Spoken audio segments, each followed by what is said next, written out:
scene? Is that scene just outside the gas chambers? And he goes, "You're not following the rules." I remember that bit. No, you can. Big Lebowski, of course. It's always the Big Lebowski. Hey, everyone. It's Kristi. That was a weird way to start. Kevin being provocative. Was it? Was it really? That was your one already before the show even started. You don't get to say anything other things that make me cringe because they're so offensive and I don't know how to react to them. So hello. I'm not even allowed to do murdering children jokes. Jesus Christ. Especially not those. So how are you doing tonight, Kevin, other than being deliberately provocative? Well, I'm annoyed that political correctness has gone fucking mad. No, I'm very well. How are you? Yeah. It's not 90 degrees Fahrenheit or 37 degrees Celsius. Well, so... as is typical for a British summer, it can't make its fucking mind up. It's absolutely pissed down all fucking day. It's ruined the cricket, frankly. I'm a little bit annoyed about that. But I'm also sweating my fucking anus off. It's absurd. What is going on? Oh, now you've got all the humidity. Wonderful. Exactly. Yes. Yeah, that's the worst. Heat I can stand, because you can cool yourself down, but with humidity, you can blow as much cold air as you like. You're still just sat there sweating. You don't even have to do anything. No. And then Rory Katz wants to fucking fuss. Get away from me, you ball of feet. And then he wants to come and like be near you, and the hair gets stuck on your damp legs and arms and hands. He gave me a static shock the other day. That was annoying. I don't know if he's been purposely rubbing his feet on the floor or something. I could actually picture him doing that, winding up, like kind of warming up, like a sort of Scooby-Doo move. Yeah, well, I wondered why he'd bought that fucking what do they call the electric? Oh, I've totally fucking forgotten the man's name. Faraday machine, the static thing. Anyway, right. That joke worked. Yes. Enough of this gay banter. Well, to continue with homosexual banter. Okay. What's this nonsense here? Because someone posted this on Twitter, right, and it's in the chat as well. # did not expect Winter's questions, so was unprepared. Oh, that's a guy on Twitter that's having a conversation with. He's got a long name. I can't remember it off the top of my head. Anti-hero broadcast. Apparently. Yeah, that's the one. Okay. Yeah. The Twitter and fuck you, Tom. Oh, yeah, and to the chat. The chat felt they didn't get enough fuck yous last week. I do read the chat start to finish after the show. I'm not a fucking performing fuck you seal. Kind of you are. Well. Now he's not going to say fuck you just to spite you, chat. Oh, you're going to go without. What I'm going to say is not fuck you. Oh, rebel. Wouldn't even fuck you, chat. Oh God, wouldn't even type its words into a fucking search engine. No, that's so great. Right. So speaking of last week's chat, I want to give a shout out to the Troutyness, who made a real effort on the logical fallacies identifications. Pascal also dropped in briefly to do, I think, something. But yes, so I did notice. So thanks for that, the Troutyness. And someone also said in the chat, "Hello, future people watching the chat," and it made me giggle. So whoever did that, thanks. Right, so now that was my bit. Now I'm going to turn it over to Kevin for, instead of having the pub quiz question this week, we're going to maybe start a new tradition here. And so I'm going to hand it over to Kevin for him to do what we're calling, we need like a reverb or an echo sort of effect here now. Sargon's quotes from famous people in history. Kevin, go ahead. Yeah, Sargon's potted history of the world in 1 second. Friends, countrymen. There we go. That's it. There you go. So now, people in the chat, do you recognize that? Of course you should if you've gone to high school. You finished high school. If you haven't finished high school, you might not know that. There you go. Or if you're from another part of the world, we could have Chinese viewers or something who didn't learn Roman history. And actually, I fucked that up. It's Friends, Roman countrymen, isn't it? Bollocks. Anyway, you get the idea. To be fair, I did spring this on Kevin literally 5 minutes before we went on air, saying, "Hey, why don't we do this?" There we go. That's all you need from the Gettysburg Address. Really. No, you've given them the answer now. They have to guess. Again, I'm thinking about people who grew up in Vietnamese villages who don't know about the Gettysburg Address. Also, from the chat, I am definitely the Sherlock in this pairship. Yes. Well, I'm very much the Moriarty, I think. Yeah, that you are taking on that role sometimes. Being my nemesis. I am the Napoleon of YouTube. So we can go from, we have actually gone from famous people or famous fictional characters to infamous ones. Kevin, would you like to continue on in the infamous train by giving our viewers and listeners an update on Count Dankula? Yes, Count Dankula, real name Mohammed bin Laden. No, that's not his name. His real name is Marcus Meacham. He obviously was known as the Nazi pug guy. Was convicted, as we discussed at length, of being an offensive prick, although that's not often the way it's worded in court documents, but there we go. More fool them, I say. Anyway, yeah, he was. Everyone was saying he's definitely going to go to jail forever. They're going to flay him alive in jail, and the Muslims are going to eat him or something. And he was eventually fined £800, which is about what, $1,200 something like that. And whatever you can translate into your own funny money from wherever the fuck you're from.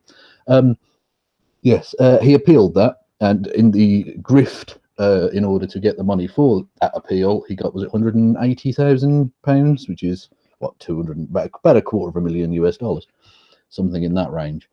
Yeah, for a ridiculous appeal, an appeal over an £800 fine. Yeah. I mean, that's what an absurd piece of overkill that is. Whatever. And he justified it with, it's going to cover all my legal costs and everything. Right? Yeah, but we're not talking about defending like at the fucking Nuremberg trials or something. This is going to go to like a small court in fucking wherever the fuck he's from in Glasgow. Paperwork is a pretty file. Yeah, exactly. It's ridiculous. I mean, at most it's going to cost £5,000. I would think it's a tiny little case. It's nothing. But anyway, yeah. So he went. He appealed. He tried to appeal, and on both counts, it was rejected. Now, that's not necessarily the end of the case, but realistically, it is, because he's claiming he's going to go and say that this is a miscarriage of justice. So he's going to go to the appeals court type thing in Scotland, and eventually, in theory, he could go all the way up to what's now called the Supreme Court. It used to be known as the Law Lords, but it's never ever going to go anywhere near that. That's just ridiculous. And of course, as we discussed before, he admitted to we read out the exact guide, or Kristi did, because she did the fucking research properly. I read out the exact guidelines and the exact wording of it, and by his own admission to journalists who'd asked him the questions, Dankula had admitted that he's guilty. So there's no way this is a fucking miscarriage of justice. So basically, the case is at an end, albeit not necessarily. It might drag on for a few more months.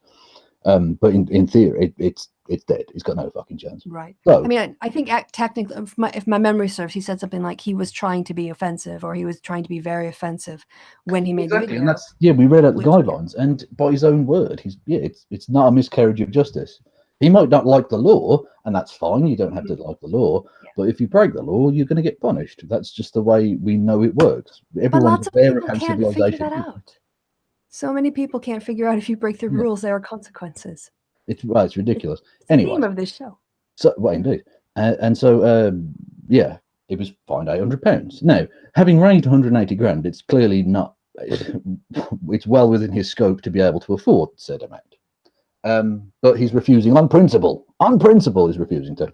So what happens now is that he's been given till, I believe it's October the 26th, I believe he said it was, the exact date. He has to pay that £800 by.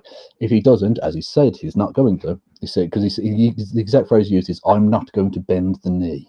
Jesus Christ, these people, that overblown rhetoric. Anyway, it's a Game of Thrones reference. Yeah, but I mean, it's also 300, if you remember, when the right, yes, Leonidas says, was it I would kneel down, but I've got a crick in my knee or something. Anyways, so he's refusing to pay. So what happens now is that once that date runs out, the court will summon him again to ask why that has happened. Because I mean, in theory, there could be like a legitimate reason why he hasn't paid it or whatever, or he could just be fucking dirt poor. They'll find out, obviously, from his bank records, which they can, I think the American phrase is subpoena. I think it's a different word they use here in Britain, but whatever. Basically, they can order his bank documents to see, oh, okay, well, clearly he's got enough money to pay. He's not absolutely broke. So they'll ask him a specific reason. He'll say, well, he doesn't even have to say it's already there. Oh, Kevin, you dropped out briefly, so hopefully it's just for a second. I'll just keep talking. We're going to raise... Sorry, you dropped out for a second. Oh, okay. Sorry. Right. They'll see that he's got enough money to pay. They'll ask him a direct question. Why haven't you paid? He'll tell them, because I mean, it's already out there in public. It's, it's made local headlines and things, because it's obviously a high profile case, albeit a small case. Anyway, he said, then what will happen is they'll say, okay, we'll increase the fine to X more. So let's say they've increased it to £1,500. They might also tack on community service hours. Now, I don't know if they have a similar thing in America, but basically you go to, I don't know, you do litter picking. Or yeah, they've got community service. Yeah, so it's something like that. And it's a way of avoiding having to send someone who isn't really dangerous to jail, right? It saves taxpayers' money, and it gives something back to the community for having wronged, right? Okay, so that's fine. But he said that he'll also refuse to do that. Now, what happens then? Because they'll give you that one chance. They'll say, okay, you fucked up the first time. We're going to give you one chance with an increased punishment. So, like I say, let's say I'm plucking numbers out the air here, but let's say they raise it to £1,500 and 100 hours community service. If you refuse to do that, what'll happen then is they'll call him back, and for refusing to comply with the court order, he'll be sent to prison. There's no doubt. I mean, they will give you one chance, and once you fuck that up, you go to jail. There's just no two ways about it. I think in theory, like in many cases, they could give him like a suspended sentence, but realistically, because he's absolutely refusing, there's no legitimate reason for it, he'll be sent to jail. And he said he's going to go and do that. Now that's mad. I mean, just pay the £800 for fuck's sake. But Yeah, no, you're not he's going prepared to go to jail, and it'll be on him. It's silliness. He's provoking it. It's sort of, you've seen the Rick and Morty version of that court case down in some court where the defendant just goes off on the judge and they end up getting into this huge argument. Yes. All right. Well, that's what he's doing, but in slow motion. He's provoking the judge. Yeah, over the course of months, yeah. Yeah. He's basically saying, put me in jail. Like, go ahead, make it longer. I'll do, and this is, it's just petulant behavior. He's doing it to, I guess, to continue justifying the money, maybe. Well, it doesn't even make sense because he's already got more publicity out of this and more subscribers to the point where he can earn a living. So he really doesn't, I don't think that's necessarily the issue. And he's potentially put himself in danger because going to jail is not like, I mean, I know right-wingers like to say, oh, they're like fucking holiday camps. They're not. They're prisons. They're full of criminals. You're going to put yourself into a very dangerous situation needlessly. You could end up getting fucking stabbed or raped or killed. What for? It's silly. It's really, really silly. Pride goeth before a fall. Yeah, exactly. I mean, I'm not, by the way, I'm not saying that any of those outcomes are deserved punishment for what happened. I'm just saying that's the reality of life in prison. Those things take place. Those are risks. Those are legitimate risks. Yeah. Yeah, and so he's putting himself in that danger because he's a petulant little fucking prick. But I've said this before. I mean, what I will give him credit for, unlike so many, his shitlordery has run into real world consequences, and he's actually gone with it rather than just going, oh no, I can't take the real world. Like he's actually gone, okay, well I'm just going to go and deal with it, rather than being surprised by it all or whatever. Yeah, but as you point out, he is milking it. Oh God, yeah, yeah. That cow is already dry. He's still milking it. Well, yeah, why wouldn't you? Yeah. All right, so talking about people, I guess, as we said, was the theme, people who sort of don't want to accept the consequences of their behaviors. I guess we can move on. I know you talked about Alex Jones in your recent Let Them Eat Kek. Did you want to shout that out a little bit? Yes, Let Them Eat Kek, a new series I'm doing with Mike Stutchbury. It's fucking awesome because Mike knows what he's talking about and I can do knob gags, so with a perfect duo. Much like me and Krista, but only more homoerotic, obviously. Yes, and we talked specifically about this last night, and I'm basically going to recycle some of the shit we talked about then, to be honest. But there's only so many points can be made. I watched a lot of reaction videos, so if you want to give your take, and then I can kind of give some views or give my own, and then throw some other ones in, whatever. Well, basically, Alex Jones had this coming years ago. When people say it's about freedom of speech, it isn't, okay? And I want to open up a more broad point about this. If you want to say that Alex Jones is putting a contrary point of view or whatever across, what is Alex Jones bringing to the table in terms of conversation? Like, he's not just, if he was just bringing forward like a conservative point of view, or even a sort of vaguely nationalist point of view, but without all the crazy shit like harassing, recently bereaved parents, that would be fine. But he's doing that other stuff as well. He's not actually adding, or not as well. He's only doing that stuff. He's not bringing any, he's not advancing a conversation. He's not involving some sort of nuanced argument. He's just spouting shit, accusing everyone he doesn't like of being a pedophile, apart from the actual pedophiles like Roy Moore, who he's happy to support for the US Senate. So fuck him. Anyways, the floor. I'll cede the floor to the member from the great state of Wisconsin. Well, thank you. I thank the honorable gentleman from the great city of Birmingham. From the 51st state, yeah. Yes. So since this happened, a lot of other discussions have happened about this. And what I guess I find a bit disappointing. So I'm going to talk about the liberal response. And typically it's been, for YouTube, looking at response videos, it's been like 95% guys.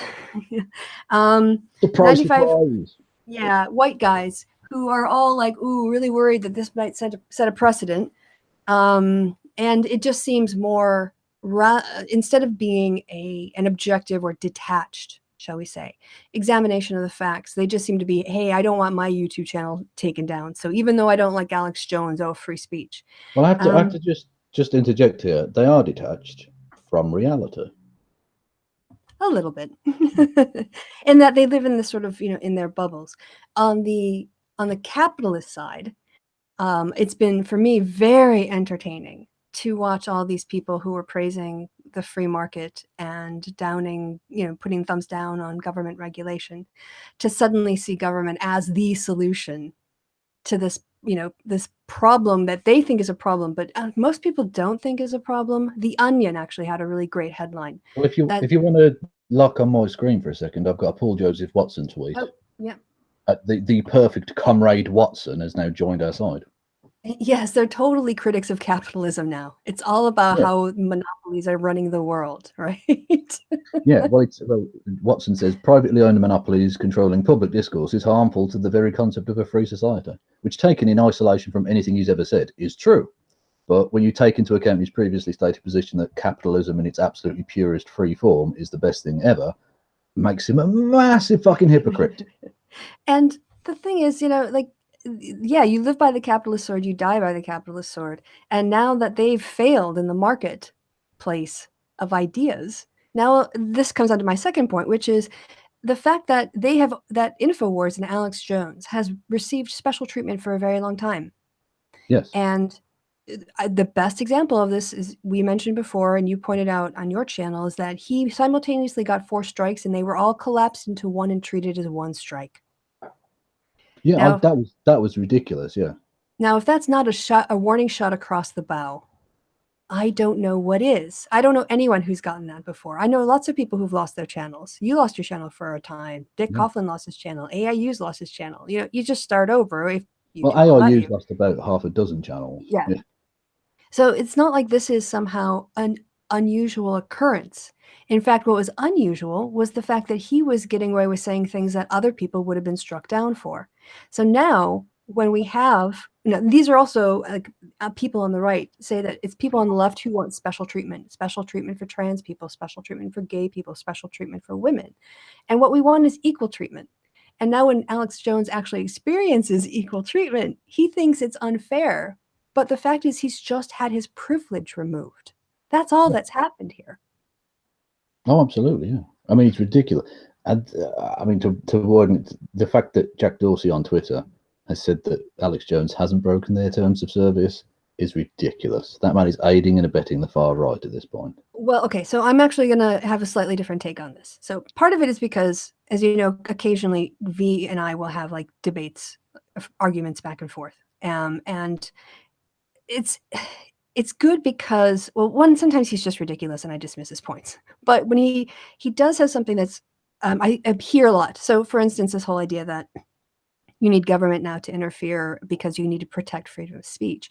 Yet, again, these are the people who argue for free market solutions. Now, I learned from watching Morning Joe that under US law right now, Facebook, well, I think the other thing too is we have to take these in component parts because they're not all one thing. Apple is very different from Facebook, which is very different from YouTube. So even though they all happen at the same time, I think in some ways it really helps to look at it on a more case-by-case basis. And I know that, citing this person I saw on Morning Joe, Facebook under law and some of these social media companies are treated more like the US Postal Service. So the U.S. Postal Service, if it transports something that has plans to murder somebody in it, they aren't held personally liable for transporting that information because they didn't know the contents. And they were having this debate on Morning Joe saying it really doesn't make sense to treat Facebook like that anymore, or YouTube, because people don't read private letters, by the millions. This is more like a publishing company. And their argument was that publishing companies are held responsible for what they publish. It's their job as editors to make sure what they put out isn't somehow illegal, or if it is, they're going to be sued. And that the ways that things are going with Facebook and other things with social media, the government is looking more and more at this. And I think the companies knew Alex Jones was a problem, saw it coming. As we talked about in the last show, the lawsuit is coming. And I think all of these companies, as publishers of his content, maybe under sort of criminal law, they couldn't be held accountable or liable, I should say. But maybe there's some tort laws in some places where they could be roped into this stuff. And so if you are an advocate for capitalism, and I'm not an advocate for wild capitalism, but within a controlled situation, but if you are an advocate for capitalism, let's say, it makes no sense to say the government should force a company like Facebook or YouTube to publish material that could get them sued. And that's ultimately what these guys are asking for when they say they want the government to force these platforms to host Alex Jones content. Because if you have it, sorry, I'm going to finish my point. If you have it for Alex Jones, then you can have anybody saying anything on these platforms, and the companies will be forced to host it, and they'll be legally liable. So it's as if the classical liberals haven't thought through their own economic theories enough yet to realize that if you have this situation, you are forcing companies into like legal liability, and that's just you can't do that. So I have one other set of notes here. Oh yeah, that was it. So I just wanted to finish my point. yeah, absolutely. But I was just going to point out the hypocrisy of these people. That they were celebrating only a couple of weeks ago when the Supreme Court overturned the gay wedding cake ban thing.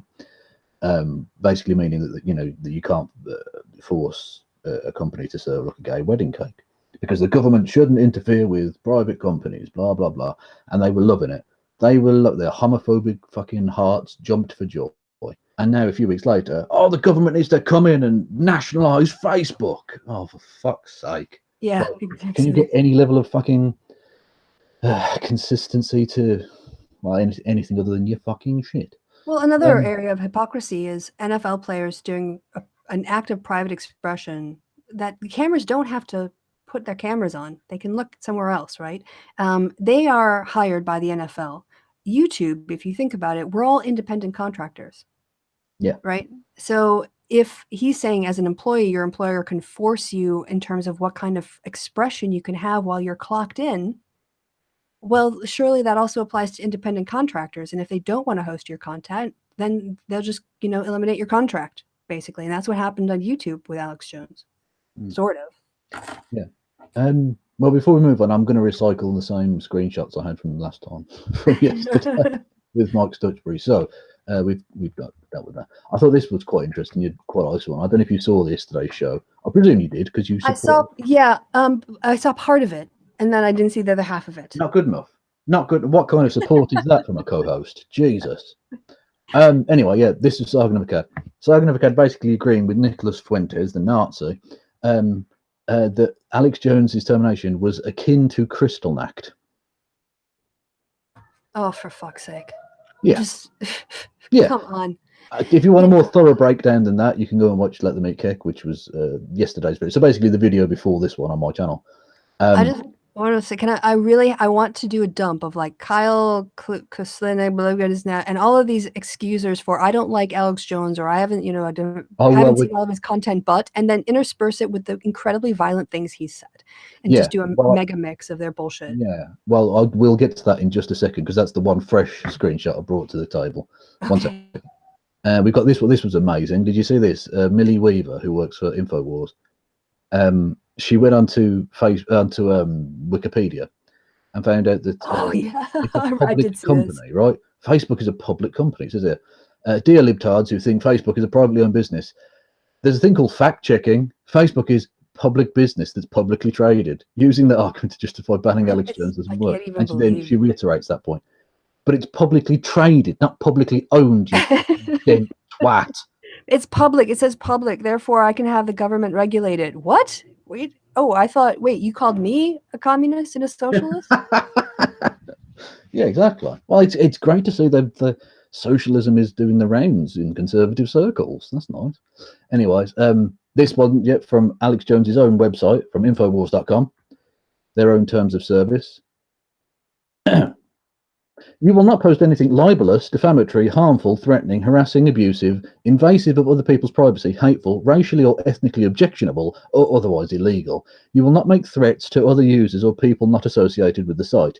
If you violate these rules, your posts and/or username will be deleted. Remember, you are a guest here. It is not censorship if you violate the rules and your post is deleted. All civilizations have rules, and if you violate them, you can expect to be ostracized from the tribe. Oh, it's so delicious to taste that irony. Nom, Yeah, nom, nom. I mean, for a start off, like I say, under terms of his own fucking website, he would be banned from his own website, which is funny. And them telling someone not to put, or telling their users not to post anything libelous, isn't that the Infowars' entire fucking business model? Sorry, there's like a drum festival or something going on in the background. I had to mute myself for a little bit there. Oh, that's fine. Okay, well, there we But, go. My yeah, joke it is complete hypocrisy. because of your fucking drum circle. Yes. Anyways, yeah, we got yeah, he called it the it's nothing less than election meddling and cyber warfare. Jesus Christ! I mean, they call us snowflakes. Fucking hell. Well, to the issue on campaign meddling, I will say, when I was back, when I was back in Wisconsin, and this was in 2016 before the election, I was driving around the Fox Valley, and there were huge posters that had been paid for by Infowars with just sort of horrible pictures of Hillary Clinton with, I can't remember what it was against her, but it was basically something about Benghazi. So they do use this to raise money to put up things like these sort of you wouldn't see them on the media. You'd have to live in the area, but they target this. And so that's what they mean by election meddling. They're cutting off their money supply so they can't continue to put up these kind of billboards in order to affect key swing areas in coordination with, I don't know, the Russians. Indeed. And of course, Roger Stone, one of their contributors, is probably going to go to jail for being, was it an unregistered foreign agent? Yeah, I hope you suffer, you piece of wrinkly shit. I didn't, sorry, before we go on to the next one, but can I make my point about why Twitter is different from all the rest? Because you had that one to take. Yeah.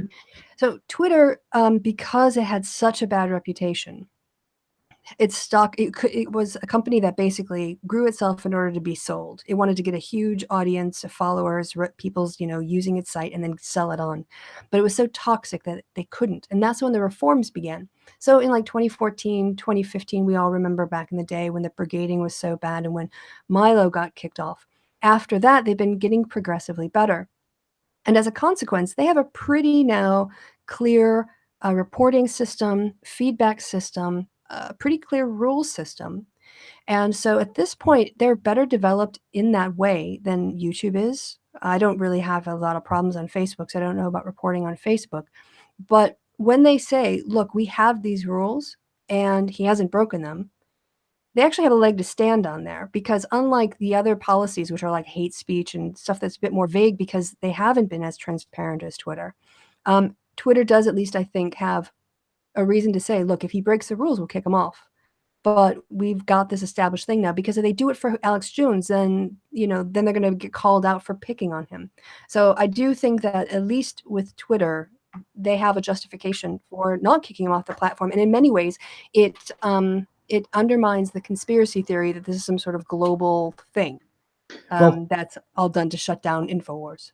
Well, yeah, but that's a self-preservation tactic that these fuckers use. Either way, they win. Either they're allowed the platform and they can continue spreading their shit, or it's the globalists, it's the Jews, it's George Soros, whatever their particular brand of shit happens to be.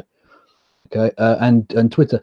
I'm sorry, as a regular viewer of Infowars material that they post on everywhere, not Facebook or YouTube anymore, but on Twitter, they do break the terms of service consistently, and it's not applied fairly because people have been banned for using the word TERF.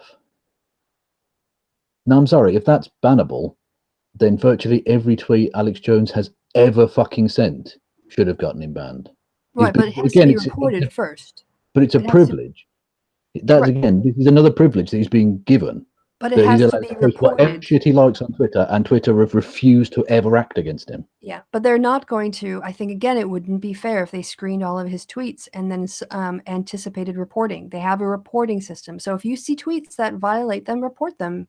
And I think I mean, I haven't reported virtually any tweets ever. But there is a system, and Twitter does kick people off. They have kicked lots of people off. So. Well, they haven't kicked Alex Jones off because he's a big user. They haven't, and similarly, they haven't kicked Donald Trump off because he's a big user. Well, that's different with Trump because he's a president. But I don't know how many times I've seen people say that they've been successful reporting Alex Jones. I haven't seen any of that to know whether or not people actually report him or not. Well, he's still there. He's still there, and I would find it to stretch credulity way beyond breaking point to think that no one's ever fucking flagged any of his shit down, because he sends out the most hateful bullshit ever. And like I said, Donald Trump, he literally sends out that he's going to destroy North Korea, a nation of 26 million people. That's fine. That's not a threat of violence, apparently. It's ridiculous. I mean, Twitter are a joke, and Jack Dorsey is aiding and abetting these fucking evil bastards. And there's no doubt about it. He's shutting down trans people for daring to take on TERFs, or I got a 7-day ban for calling Sargon a twat, even though Sargon, by the very nature of that fucking message there, comparing Alex Jones' banning to Crystal Act, I think would stand up in a court of law that he's a twat. Anyway. Well, you haven't convinced me. I hope you feel better. You haven't convinced me because you haven't so basically my point is there is a system on Twitter. It has more of a, I know you disagree with it. I know lots of people have problems with it, but I think if people watch his tweets and if they have problems with them, they use the system. That's why Twitter puts it there, Kevin. So they put it there, use it. And if he violates the rules, he'll be gone. And also, Twitter is not his medium. His medium is visual and ranting. So it's hardly the place where he's really going to get the most attention. But I mean, like I send my tweets out for my videos. That's how he gets people to his site. I mean, look at that. Look at the fucking the image on the screen now. Paul Joseph Watson sending out a message. I understand the concept. I think that Twitter is in a better position to say, look, if he breaks the rules, we'll treat him like we treat other people. If they acted arbitrarily now because of pressure, that would look worse. So just give it time and people will catch it. It wouldn't be remotely arbitrary. He breaks the rules every fucking day. Okay, well, I think we've done this one to death. So you have other Paul Joseph Watson. Hang on. There we go. Jimmy Dore. Jimmy Dore, yeah. This is one of those white guys I was talking about. Works for white guy works for the Young Turks, and unfortunately does have something of a conspiracy edge to him. He bought in, at least briefly, to the Pizzagate nonsense, although I think subsequently has backed out of that. But he's an unfortunate twat. Anyway, he wrote, "The antidote to bad speech isn't censorship. The antidote to bad speech is more speech, not less. Stupid. That's so if you don't like what Alex Jones has to say, then set up a Facebook page called Debunking Alex Jones. Censorship always backfires and has myriad unintended consequences." Now, Jimmy, you fucking cretin. Do you think the people that Alex Jones appeals to would give a fuck about a page called Debunking Alex Jones? Do you think they're prepared to listen to any of the evidence ever put up against the man? He spouts shit and lies all the time, has been debunked a million fucking times, continues to propagate long fucking discredited conspiracy theories, and his fans are still there. So no, the antidote to his incredibly bad speech is not to have more speech, because more speech doesn't affect the situation. He's still able to spread his shit to the gullible. The major flaw of this argument, I mean, I don't on principle think that it's a bad thing to counter bad arguments, the more speech side of the argument, but you're not dealing with some sort of level playing field. You're dealing with propaganda that appeals to emotions and fears, and it doesn't care about the truth. So how do you counter lies when the people who listen to Trump believe him and not the news? They don't believe facts, they believe what comes out of his mouth. That's not a level playing field. So you can't solve the problem of Trump by just talking to Trump voters about why they're wrong. That's not going, that's not going to be the way to deal with someone like Alex Jones, as you point out, who does have court cases against him, who recently mimed shooting somebody when he was talking about, who was it? Robert Mueller, I think. Yeah, he threatened to kill Robert Mueller. Yeah. Yeah. So I mean, obviously, like, you can't just, you can wag your finger at it, but that's not going to be the solution. Not the solution for the families or the violence that might be caused. Yeah, it's not a solution in the slightest. It's a joke, and Jimmy Dore should be ashamed of himself, as like you say, that Carl Kalinske and the rest of them. If you come out with this nonsense, I'm sorry, but on this one you're wrong. I'm not going to be too aggressive about it, but you're just wrong. It really isn't about arbitrary rules. If you look at the content and you look at the rules, you'll see that actually the problem here, and I wish people would name this, was the special treatment he got up until this point. That's the real problem, because if they had enforced the rules much earlier, then it wouldn't have gotten to this situation. Yeah, if it had been enforced properly on all various platforms, we wouldn't have heard of Alex Jones. Yeah, but YouTube, like all these other businesses, until it becomes a problem where it's going to cost them out of their pockets, I think that becomes then the only motivating factor, and then they deal with it in the most minimal, way that they can. Also, on the conspiracy, I do think that these attorneys probably, I mean, I don't know this myself, but I wouldn't be surprised if these corporations had talked about this problem before. And when one company did it or two companies decided to do it, other companies that were thinking about it decided to get on the bandwagon, because you know what? They're like gazelles running from a pack of trolls. And when there are more of them, it's harder to sort of just get one and pin it down and kill it. And so having this sort of herd thing with YouTube and Apple and all of them, it kind of distracted them at first, and they couldn't just go after one single target and bully them until they submitted. Yeah. Well, and that's, I think, two final points is for people to remember that this is a capitalist thing that they're doing here. They're doing it because it's now become a liability to them in terms of PR and in terms of possibly legality. So that's why they're doing it. And like you say, they're reacting in the most minimal way possible. Because Apple, for instance, have banned him from iTunes, but they're still available on the App Store. So they're still making money. And in fact, the publicity surrounding this will undoubtedly have made Apple money on the App Store, because the InfoWars app rocketed up the charts because of it. Yep. So money at the end of the day. Money at the end of the day is the thing that makes the world go round. Alas, yes. Yeah. All right, so should we talk about other related stupidity of people experiencing consequences? We can go on to Candace Owens and TJ Kirk. Right. Those of you who don't know, I wish I would have written this down. I didn't. There's a woman. They don't like. She works at the New York Times. She writes and edits or something. Yes, she's Asian American, I assume. I don't know. Again, I only kind of know her because of the controversy. Back in 20. Yeah, a surname like Jung suggests Asian to me. Yes. Sorry, I was taking a drink out of my glass there.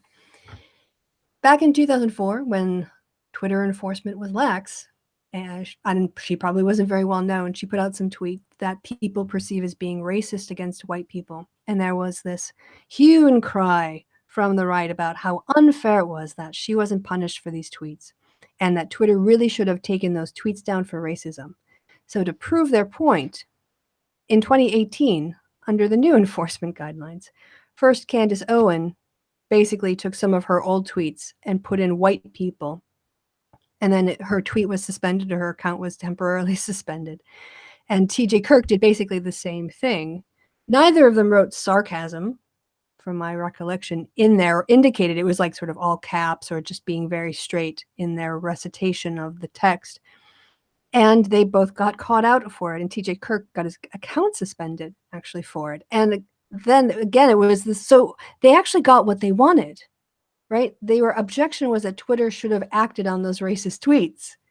So when they posted them, then they actually got the Twitter of today that will react to those tweets. And then they cried when they got the reaction that they were actually trying to provoke because there were consequences. And everybody should have known, obviously, what they were thinking at the time, because it's an argument from telepathy. Yeah, absolutely. They're essentially upset that they got punished under the new rules, but that Sarah Jane wasn't retroactively punished via rules that didn't exist at the time. Yes. Which is ridiculous. And yet, our friend Tim, where am I going to go now for my really stupid fucking takes on everything? Oh, he might have a secret account that'll pop up, try to fly under the radar. But I just like, did you guys not think this through? Did you not think, what if I actually do get taken down for this? Maybe I should indicate it's sarcasm with some emojis or some other text or something, just to be really clear on the appeal. But no, they just play it straight and are offended when people who aren't in their circle, who don't know them, who are just sitting somewhere in an office looking at tweets, say, damn, that sounds kind of racist. Yeah. And Twitter, I mean, now I'm just left with Ian Miles Chung for my utterly ridiculous takes. What am I going to do? Oh, and Charlie Kirk's still around, obviously. So that's and Peter Sweden. Oh yeah, there are loads, but TJ's done, so whatever. Oh yeah, Twitter's still as shit as it was yesterday. It's just one of the dickheads has gone. Yes. No, Ian Miles Chung blocked me ages ago, so I miss all of the entertainment. Oh, he's so fun. He's so fun. He's the densest prick. Oh my god, he really is. Anyway, sorry. He makes me not angry, but just he's vexatious because he's so fucking dense. He's like the stupidest fuck. Oh god, I hate him. Did you just I hate him and I love him. Did you use the word vexatious? I did. Wow. I mean, woof. That gave me a shiver. Yes, very like a graduate record exam, like a test for graduate school kind of word. So, yeah. So as you can see on the screen. Well, exactly. I'm very verbose today. Yes, you are actually. You've been doing most of the ranting in this show. I've just been along for the ride. We're going to live react. Kevin will live react to part of the comments made by Laura Ingraham yesterday, where she basically was a white supremacist on Fox News for everyone to see. So, Yeah, and bear in mind, I mean, I haven't seen this yet because I just haven't gotten around to it. I've been doing other things. I was preparing for Let Them Eat Cake and then this, which we hadn't pre-discussed doing this, had we? So I haven't actually seen this yet, but I've seen the furore surrounding it. And of course, it doesn't surprise me in the slightest because we'll bear in mind this woman Zig Heiled at the Republican National Convention. So let us not be surprised by this. Yeah, I dropped two things on Kevin in the pre-show meetup, which was, hey, let's do Laura Ingraham and then come up with a quote for the Sargon bit. So, but yes, and that's okay because the live reaction makes it more. We're not going to watch the whole thing. Well, I guess it's only a minute and a half. Sorry, what was that again? I was going to say you dropped two pieces of shit on me, but not in a Cleveland Steamer way. We're not going to do. Okay, all right. So this is only a minute and a half long. I'm sorry, you can't drop big stories like this on me and then not expect a curveball every now and again. It's going to happen. Deal with it. It's a minute 32, but we should probably. I'm getting feedback now, so you're gonna. Well, I'll turn down your sound or something. Yeah, we'll interrupt it occasionally, of course, to make it fair use. So we'll do a sound check, and hopefully it'll be okay. Hopefully, it won't blow everyone out. I'm Laura Ingraham, and this. Oh, that's way too soft. Hold on. Yeah, that needs to be a bit higher. Yeah. Yeah, I've been doing this long enough now to know what's loud enough and that's not. All right. It might just be a little bit on the soft side, so I'll turn the mic a bit That's what more. she said. Oh, we got one tonight. All right. There we go. The Ingraham angle. Is that all right? Yes, that is perfect. The perfect room temperature for Nazism. Okay. Let's hear this. Yeah. I want to start tonight by addressing my commentary at the top of last night's show. Oh, okay. Wait, this is her apology because she done effed up. So. Well, should we be rebels and let's listen to the apology and then the thing? Let's do it the other way around. Let's have our dessert first. Fuck it. Okay. So here are her excuses for what she said, which we're going to watch next. So spoiler alert, I guess. Sorry, I was a massive racist. A message to those who are distorting my views, including all white nationalists and especially one racist freak whose name I will not even mention. You do not have my support, you don't represent my views, and you are antithetical to the beliefs I hold dear. Yeah, sure. Can I just say, the person she's refusing to name is David Duke, the former Grand Wizard of the Ku Klux Klan, who literally came out and said that this was the greatest thing he'd ever heard on American broadcast news. So yeah, I think that gives you a fair idea. Yeah. Oh well, I've seen the reaction, but I haven't actually seen the video of her what she said. I'm going to take it that if the left are agreeing it's white nationalist trash, and the white nationalists are agreeing it's white nationalist trash, or white nationalist brilliance, I suppose, from their point of view, then it's probably white nationalist garbage, is what I'm going to guess. Yeah, it's sort of like if you didn't want Nazis to agree with you, then maybe think about what you're saying. Exactly, it really is. It's you turned up in a full SS uniform and gone, well, why are the Nazis being nice to me? This is really strange. Jesus, you kill a few million people and all of a sudden the genocidal maniacs love you. Fuck's sake. The purpose of last night's angle was to point out that the rule of law, meaning secure borders, is something that used to bind our country together.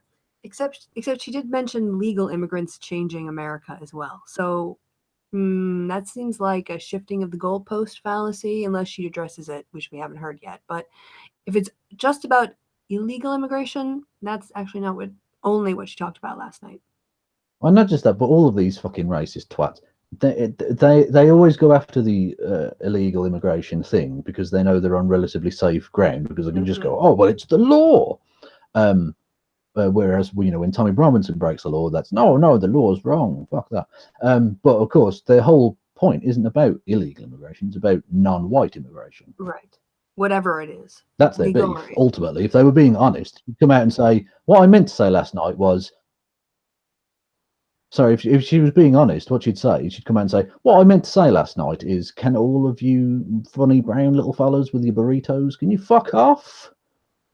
That's basically the truth of the situation. Pretty much. But let's hear her floundering verbally. And despite what some may be... Can you not hear me? Am I back now? Yep. Kevin? Don't know what's going on. I can. Now you can. Excellent. Yes. All right. On with the show. Contending. Yes, I can hear you. I made it. Okay. I'm going to go back a little bit so that we can start her sentence again. Okay. Contending. I made explicitly clear that my commentary had nothing to do with race or ethnicity, but rather a shared goal of keeping America safe and her citizens safe and prosperous. Furthermore, as I have said repeatedly on this show, merit-based immigration does wonders for our country's economy, our way of life, and how we define our country. I even said that in my opening thoughts last night. I want to make it really clear that my concern will continue to remain with the families who have suffered the tragic results of illegal immigration, the children put in dangerous and unfair situations at the border, and all those border agents around the country who work to keep our country safe. Those kids are put in dangerous situations because of the President of the United States. So there's that. I guess that looks about the end of it, so I'll just wrap it up here. Okay. Hello? Yep, that was the end of it. Yep. Hello. That was the end. Yeah, you're back.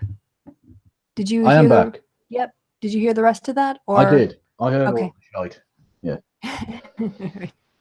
I don't even know if I like that show, the Ingraham Niggle. The what now? No, quiet.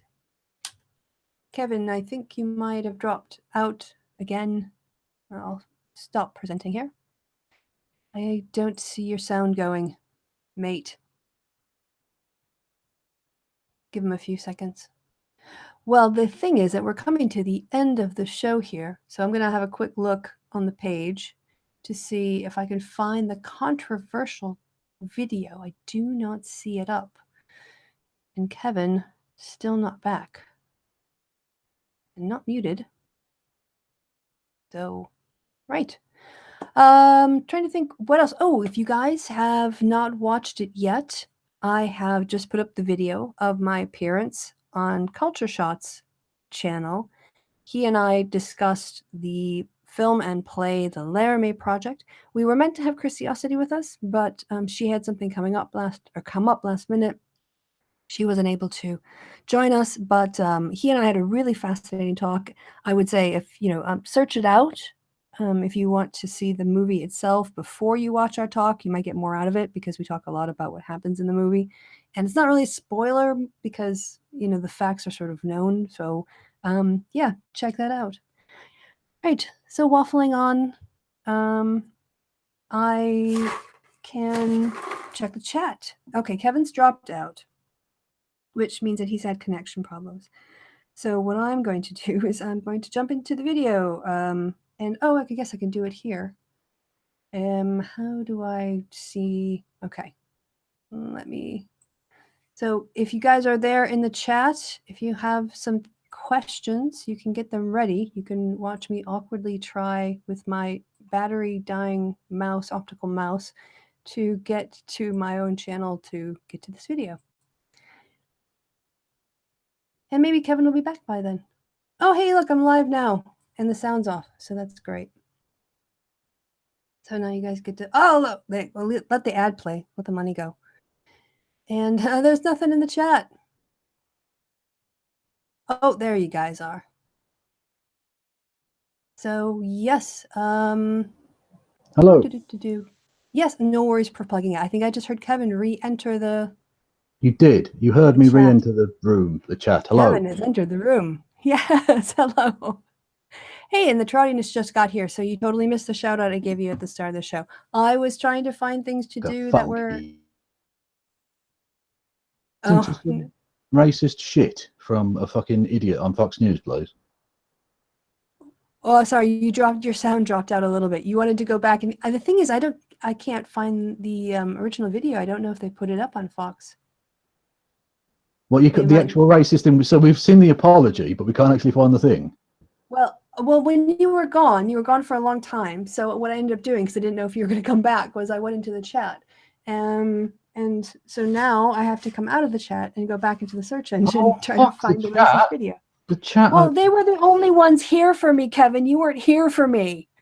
I wasn't here for you because I was cheating on you with shit internet. Oh, fucking the internet. Seriously, if someone can, British people, contact me with good internet fucking companies or something, because, this is ridiculous. Every fucking hangout. Let's see. No, I've got reaction videos to it, but let me do a filter on to like this week. Yeah. See if that helps, because unlike Carl, I know how to use a search engine. Totally. Clarifies no, that's clarification. There's got to be, go on Twitter. They'll have like a clip of it, won't they? All right. Somewhere, if we look on Twitter, I mean, Kristi, if you hadn't dropped this on me at the last second, I'd have found a fucking video for you. Sorry. Yeah, because what I really need to calm down right now is I need to listen to a fucking idiot talk about racial politics. That'll be fun.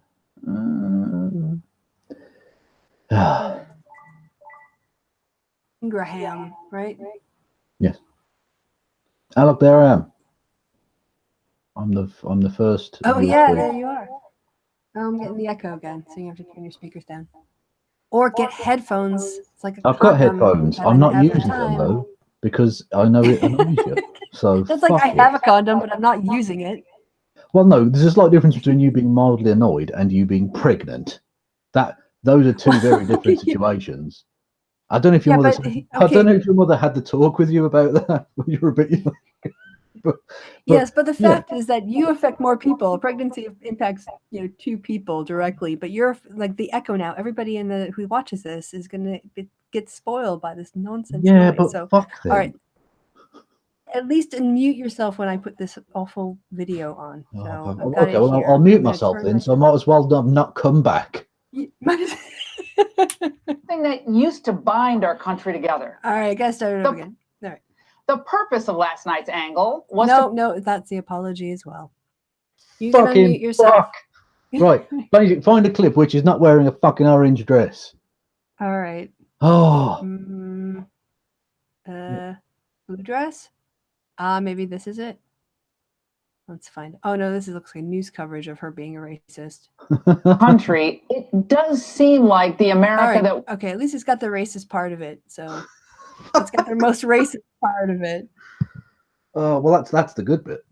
All right. I love how she made the news with her racism. Yeah, her new racism made the All right. in some parts of the country, it does seem like the America that we know and love doesn't exist anymore. Massive demographic changes have been foisted upon the American people. And the changes that instantly, whenever I hear one of these fucking assholes, when they say the phrase demographic change, especially when it's like massive or epoch defining demographic change, that they're racist. That's what they mean by that. They don't actually mean demographic change like, oh, the 14 to 16 age bracket, blah, blah, blah. They mean literally there are more brown people now. Yeah. I mean, even though the United States is still like over 60% white, well over 60%. And it's the land of people who were traditionally known as red. So the white man really is no position to be. It never ceases to amaze me and disgust me the level of rank hypocrisy of white Australians having a go at immigration. They call them boat people. How the fuck did your ancestors get there? Did they swim? Jesus. Well, their ancestors were in chains. Not all. No, not all of them at all. No, that was. Well, that some was of the a very long convicts time were. ago. That was just a convict for Australia. Sorry. Yeah, there are a lot of people in Australia who can trace their families back that far, but there are a hell of a lot that can't. A hell of a lot who came there basically as economic migrants or were sent there as the £10 poms or whatever. But either way, it wasn't exactly like above board immigration. It wasn't as if the native people were going, oh, please come in. Decimated 90% of our population. Please come in. Take all of our land and shit. Give us your diseases. And, completely off topic, but I was watching a thing earlier. You know, what was used to be known as Ayers Rock, Uluru, the famous landmark in Australia. No, but keep going. You don't know it? Maybe if I saw a picture of it. But oh, well, you probably would. Yeah, it's very big, massive red rock in Australia. It's a big, like, tourist attraction thing, right in the middle of the fucking country, right in the middle of the desert, and it's like a incredibly spiritual place for the local, like, indigenous population. And they've finally, after a long time, they were given the actual land back by the Australian government, which was nice of them.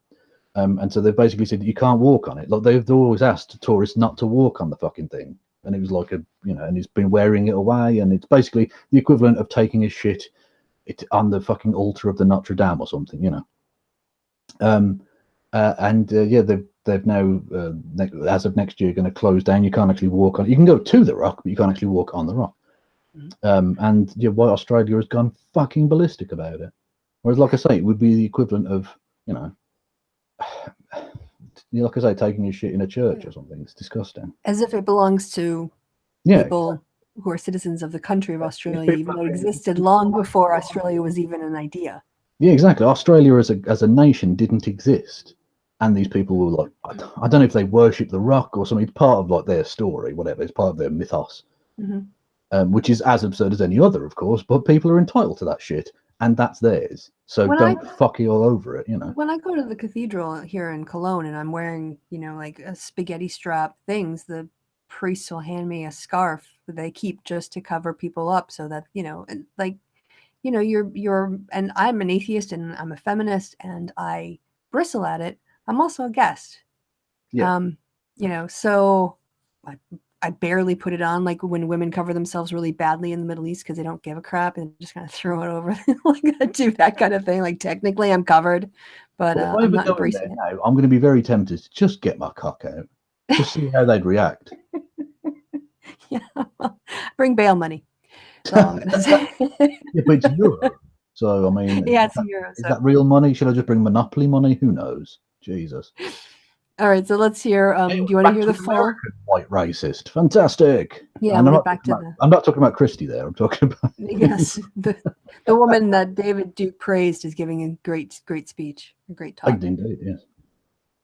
None of us ever voted for, and most of us don't like. From Virginia to California, we see stark examples of how radically, in some ways, the country has changed. Now, much of this is related to... So she's got pictures of people who are working for very low wages so that food prices in America stay low. Also, why did she start at Virginia? Why is New York one of the biggest immigrant cities in the world? Why has that been ignored? That seems like a really strange omission. Whatever. Also, she was really super worried about illegal immigration, which is what her excuse was. Again, why Virginia? That's not Texas or Arizona or California or like places that you have to walk a pretty long ways to get from the border to Virginia. Unless that's a very well coded nod to Charlottesville, which is Virginia. Yeah. Anyway, I mean, I might be reading too much into that. I don't want to be harsh because, I mean, frankly, I think you can tell how racist she's being anyway. But I'm just adding that as a maybe. All right. So let's get on and see what other coded things she might have in here. To both illegal and, in some cases, legal immigration. So yes, she said legal immigration at least once, maybe twice. But exactly. Definitely. But so the apology we just heard can be dismissed because she was being fucking dishonest.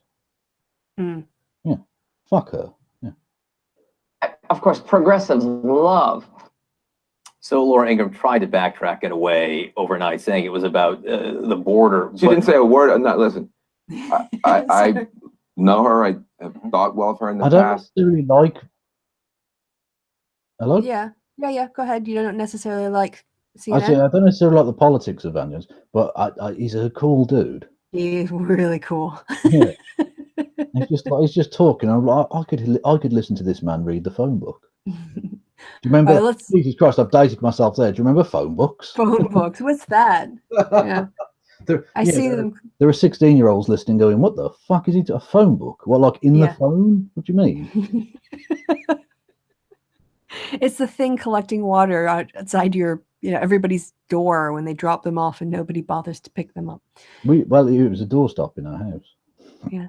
Do you want to hear what he has to say, or should we just close this down?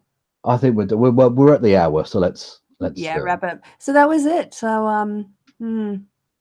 racist. Yeah, she was being pretty fucking racist there. Yeah.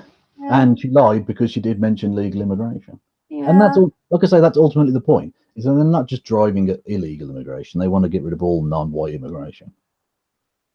Very simple. And then she has to backtrack, saying, "But no, it's not really about that. But it's really." Well, exactly. That. But I mean, I'm sorry if you're getting praised by David Duke. That's a point not to double down and start being a twat. That's a point at which you reel it the fuck back in and you take a long, hard look at yourself in the mirror. That's the point where you're no longer giving off a racist dog whistle. You're just giving off a racist whistle, like, I'm a racist. Because he wasn't just speaking highly of her. He said it was the greatest thing he'd ever heard on broadcast news. I mean, that's amazing. Imagine him saying that. And he's lived through a time when fucking on broadcast news you could use the N-word to describe, actual people. And it wasn't like, I mean, it was offensive to black people, but it was just acceptable. People use those terms. And yet that was the greatest thing he's ever heard. It was acceptable to white people. Well, yeah, exactly. Yeah, absolutely. Yeah. There were people on the TV who would use that word. Yep. And that was fine. And it was perfectly fine to, for black people to refuse service to black people. Actually, that reminds me of my favourite one of my favourite Muhammad Ali moments. He just won the Olympic gold in 1960. And he flew back to, where did he live? Memphis. And he went to like a local restaurant, which was segregated, right? They didn't allow the black people there. And he walked in and sat down, confident as anything, right? Just literally, when he was in all the newspapers, he just won the Olympic gold, heavyweight boxing. And he sat down and the bloke, one of the waiters walked over to him and said, N-word upcoming, just for, he said, we don't serve niggers. And Ali, quick as a flash, turned to him and goes, Well, that's okay. I don't eat them. I just want a steak. Now, that's something you can get away with when you're the heavyweight boxing champion of the world. When you're a streak of piss like me, you get your fucking teeth smashed in. Yeah. Yes, he was quite a witty chap. Yeah. Anyways, yes. And on that end bombshell. Right. That would be the end of the show. And I'm getting the echo again. So you're going to have to mute yourself until you say Echo. goodbye, echoey Kevin. All right. Put yourself on mute or I will. Oh, fuck's sake. All right, guys. So thanks for watching the show. This has been Kristi and Kevin's happy hour. Hello to the chat. Fuck you to the chat because Kevin won't say it. And he's muted himself, so I got it in for him. That's what she said. Right. So Did you do the bit? Are we doing the bit? I don't know what's happening now. I thought you wanted to wind it down. Yeah, do the bit. Yeah, I'm saying goodbye. I have my closing. Unlike you, I actually have an outro I do. Woo! Right. So until next time, you guys, I have been Kristi. The chat has been awesome. And Kevin, say goodbye, echoey Kevin. Goodbye, Eric. Well, fucking. No, you Jesus messed it up. Christ. You messed Totally it up. bollocks it up. One thing, Kevin. Exactly. I had one job. Goodbye, echoey Kevin. So much for fucking verbose. Jesus. All right. Actually, now I'm on the wrong screen, so I have to go back and you and your fucking echo. All right. Goodbye, everyone. Bye.